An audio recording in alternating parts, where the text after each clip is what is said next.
यहाँ पर जो स्कूल था, प्राइमरी स्कूल, इसे गिराकर यहाँ पर दुकानें बनाई गई हैं और एक एक दुकान में सिक्योरिटी डिपॉजिट 35 से 40 लाख का और महीने की जो किराए की आमदनी है वो भी जाती है वक्फ बोर्ड को। मैं पूछना चाहती हूं कि इतना कुछ हो रहा था, इस पर एक्शन अब क्यों? नंबर एक। और नंबर दो, ये प्राइमरी स्कूल गिरवाकर 1 से 5वीं कक्षा तक के बच्चे यानी 6-7 साल के बच्चों को हम एजुकेशन नहीं दे रहे, वहां पर दुकानें खोल रहे हैं और वहां रहने वाले लोग ही कह रहे हैं प्राइवेट स्कूल या कोई डिस्पेंसरी बना देते तो शायद पब्लिक के काम आ जाता। मैं पूछना चाहती हूं, ये कहां तक उचित है और क्या एक सवालिया निशान नहीं उठाता है आम आदमी पार्टी की इस वक्फ बोर्ड और एजुकेशन पॉलिसी पर?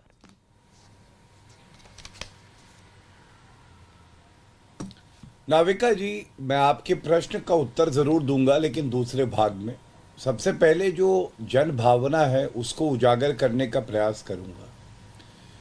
देखिए, दुख ये होता है कि आम आदमी पार्टी जो कहती थी कि हम भ्रष्टाचार को खत्म करेंगे, आज कट्टर बेईमान हो चुकी है।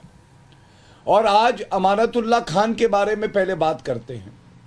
आप वक्फ बोर्ड के अध्यक्ष बनते हैं, क्या ये अरविंद केजरीवाल का शिक्षा मॉडल है कि आप एक स्कूल को गिरा के वहां पे दुकानें बनाते हैं और आगे चल के कोई बड़ी बात नहीं होगी, यहां 1+1 दारू की बोतल बेची जाए?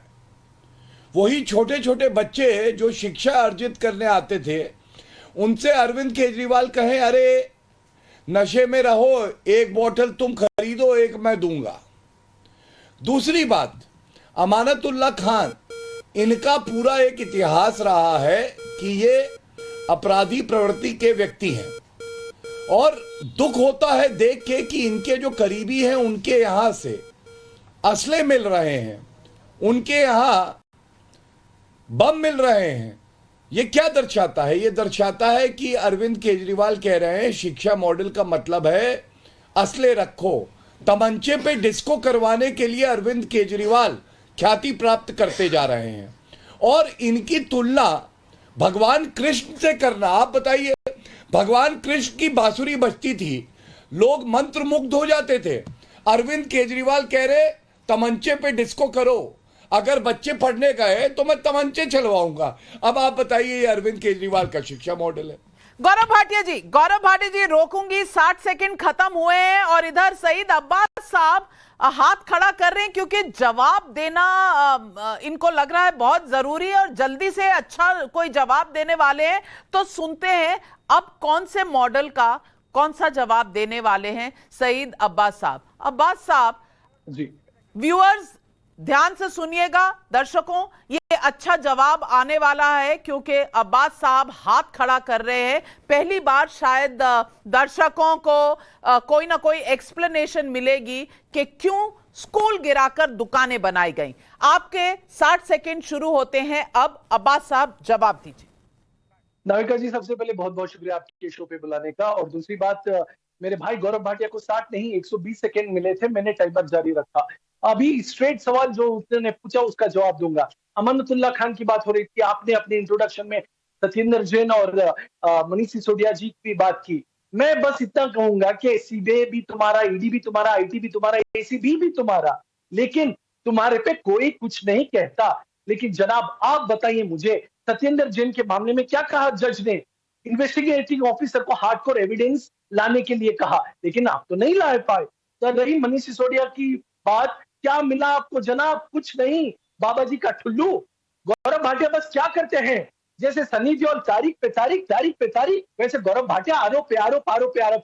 अरे अमानतुल्लाह खान की साहब की बात करते हैं, आपके पास जो एक सबूत ला के दिखाइए। आपके बीजेपी के हैंडल बता रहे थे कि वो पिस्तल में बरामद हुई है, अमानुल्लाह खान के पास एफआईआर कॉपी है। अरे भाई साहब, अमानतुल्लाह खान पे एफआईआर नहीं है, सिर्फ एलिगेशन है, पिस्तल किसी और से बरामद हुई थी। और सबसे अजीज बात मैं कहना चाहूंगा नाविका जी, हमें यह समझना चाहिए, आज भाजपा बौखला गया है पूरी तरह से, ओ तहस नहस हो हो चुका है। क्यों? आम सईद आदमी पार्टी अब्बास गुजरात में आ साहब, गया है। आप इतना अभी इतनी आपके तेज सामने हाथ मेरे खड़ा पास कर रहे थे, नवीन मुझे लग रहा था कि कोई ना कोई एक्सप्लेनेशन देंगे, कोई जवाब देंगे। आपने जवाब वही बौखलाहट का दिया।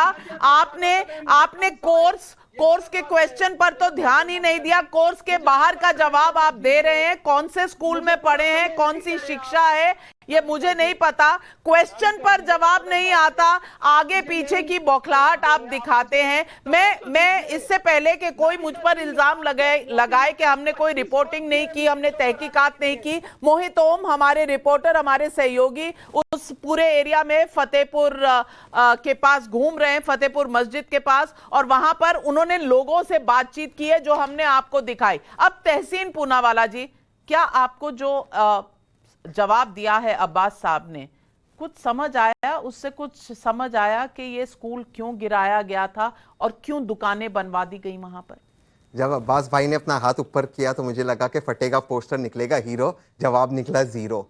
अब्बास भाई, स्पष्ट सवालों के जवाब दीजिए। एक, आपने इस शो में कहा कि खान साहब के ऊपर कोई एफआईआर नहीं है। अगर एफआईआर नहीं है तो कोर्ट जेल के अंदर कैसे अरेस्ट कैसे हुए? बिना एफआईआर के आप अरेस्ट हो ही नहीं सकते साहब। दूसरी बात, आप ये बताइए कि केजरीवाल साहब ने कहा था कि मैं खोलूंगा 500 पाठशाला छोड़ो, उन्होंने खोल दी 500 मधुशाला।